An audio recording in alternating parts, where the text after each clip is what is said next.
Hey watchers, this is your girl Big Ish. This week we're reviewing Carlito's Way, Rise to Power. This is not the original Carlito's Way, so sit back, get ready to watch. So I had no idea that there was a prequel to Carlito's Way. It doesn't get good reviews. I was looking for a Throwback Thursday for an original Carlito's Way, but I ran into the Rise of Power. Carlito's Way is one of my favorite movies. I really enjoy it. The original one with Al Pacino. This is not it. This movie starts with Carlito and kind of showing his rise to power. Hence the title of the movie, Carlito's Rise to Power. So it starts off in New York in the 1960s.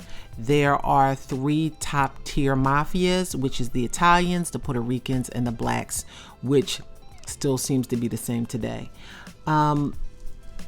It starts off with Carlito in prison with his friend Earl and a guy named Rocco. I believe they met in prison, and this is how they formed a bond. They formed a brotherhood. Earl was the numbers guy.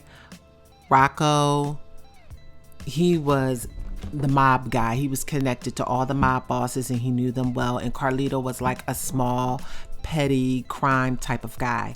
And they really wanted Carlito into their like clique. They wanted Carlito to his crime to be more polished, and they wanted them in their organization, Earl and Rocco. Earl and Rocco kind of took to Carlito and they wanted him to join their gang and become more polished. Carlito was like a petty crook. And, you know, they felt that they could take his level of crime to a higher level and, you know, introduce him to the finer things in life, which they did.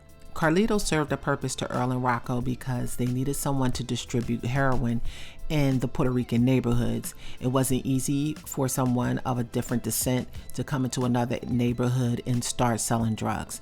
So they needed an in, and Carlito was that in. He was well respected in his community, and they knew that they could use him to get in that way. They also had a brotherhood with him. They loved him and they cared for him, and the feeling was mutual. Rocco introduced Earl and Carlito to his boss, Artie. Artie was a big Italian mob boss, and it was important for Artie to like Earl and Rocco before he gave them any heroin, which he did. He ended up liking them, and he gave them a whole bunch of heroin on consignment. And so all they had to do was sell it and bring the money back, which they did several times. There were two cops that were involved in the movie. They were kind of like crooked cops a little bit. You know, they dabbled here and there. And there was Big Jeff and Little Jeff. Little Jeff was played by Giancarlo Esposito. The mob boss of the black community was played by Sean Puffy Combs. He played Hollywood Nicky. As I said before, Carlito is well respected in his neighborhood. People really like him. And when he takes his drug game to the next level, he really stands out. Earl is played by Mario Van Peebles, and they show his character as trying to get out of the drug game. He's had enough of it. He's made his money. He and his wife want to go off to Barbados and, you know, live the good life and get away from all the guns and violence and drugs that the inner city brings.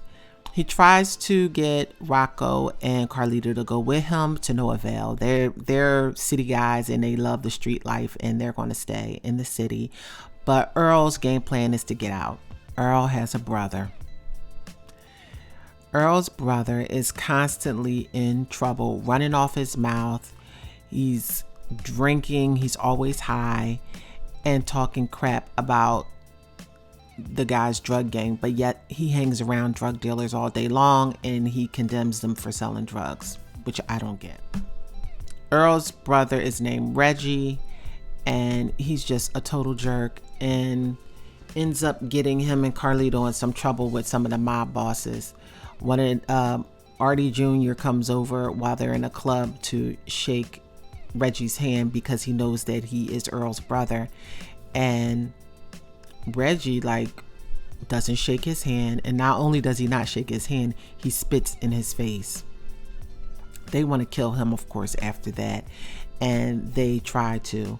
Now, this is not the end of Reggie's bad decisions. He's constantly making stupid decisions throughout the entire movie that cost people their lives and cost people a lot of money. He costs relationships, and he's just a total jerk. Earl has to make a decision at the end of the movie, and it's not good. Again, like I said, Reggie continuously makes bad decisions and is a thorn in Earl, Rocco, and Carlito's side. Like, they just can't figure this guy out. Reggie kidnaps one of the mob bosses, and they hatch a plan with Hollywood Nicky, Little Jeff, and Big Jeff, the police officers, to kind of set up the Italians, who are really the bad guys in this. And no matter what you do for the Italians, they are not happy, and they ultimately want to steal all the heroin and all the money for themselves. So Carlito, Earl, and Rocco have to figure out how to outsmart them, which they end up doing. This movie got a lot of bad reviews. Number one, because the original Carlito's Way was so good. And when you do a sequel to a movie, it has to be great. This was not it. You couldn't do much with the characters. Sean Puffy Combs' character, Hollywood Nicky, was very stoic and lifeless, and he kind of had to play that part. It wasn't much you could do with that character. I'm not going to knock him for his acting in this. There wasn't much you could do with that character. Carlito was played by Jay Hernandez, and he did the best he could with the character that he was given. I think he was a good actor. The character was not profound or deep in any kind of way. You didn't know, the characters weren't well developed. You didn't know what anybody's purpose was. I wanted to know more about why Carlito became who he was. What was his home life like? What was his mom like? What was his dad like? And when you get a prequel and you're trying to tell somebody's story from the beginning, which should have shown kind of those things. Where was his family? Where was his siblings? You know, you didn't get any of that. You basically they start the movie off with Earl, Rocco, and Carlito in jail.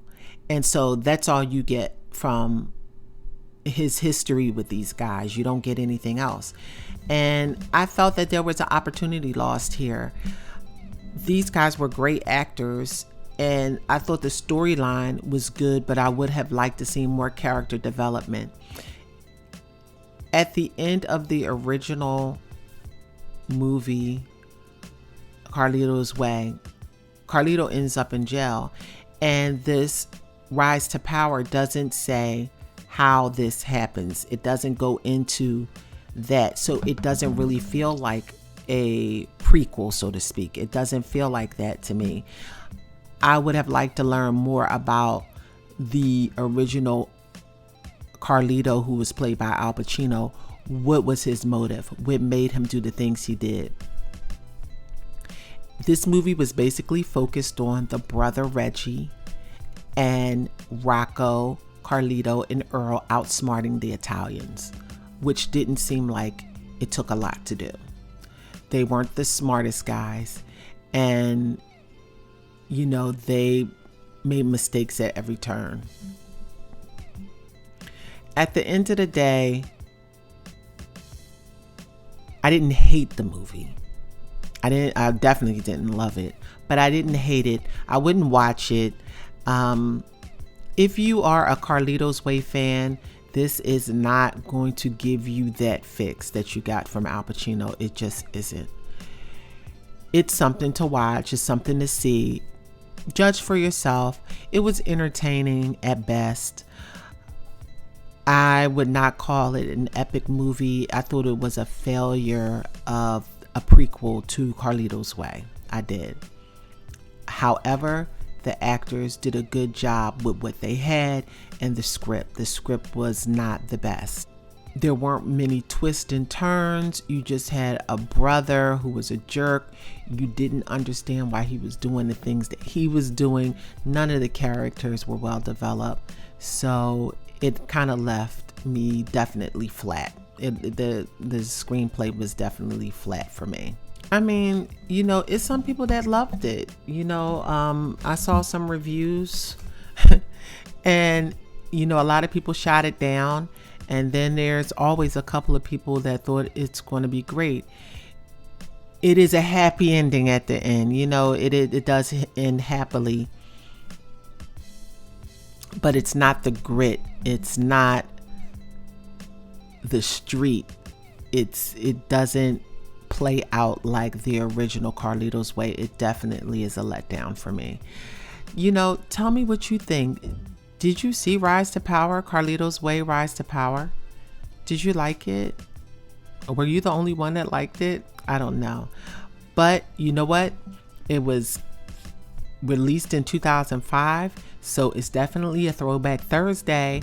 And some Throwback Thursdays we love and some we don't. So this is definitely not one that I loved, but you might love it. Carlito's Way, Rise to Power is streaming on Screen Pick. I didn't even know I had that channel, but apparently I do. Screen Pick. I don't know. But if I have it, you probably have it too. One of those little channels, in between the big ones. Hey, and it's a love interest in this movie, crazy brother-in-law or whatever, but definitely not the original Carlito's Way. But if you're looking for something to watch on a Saturday, if you're bored, you want to see some shoot 'em up bang bang, it has a lot of that in it. And there you go. There you have it. This is your girl, Big Ish. Thank you for watching Black People Watch, and we'll catch you next time. Bye.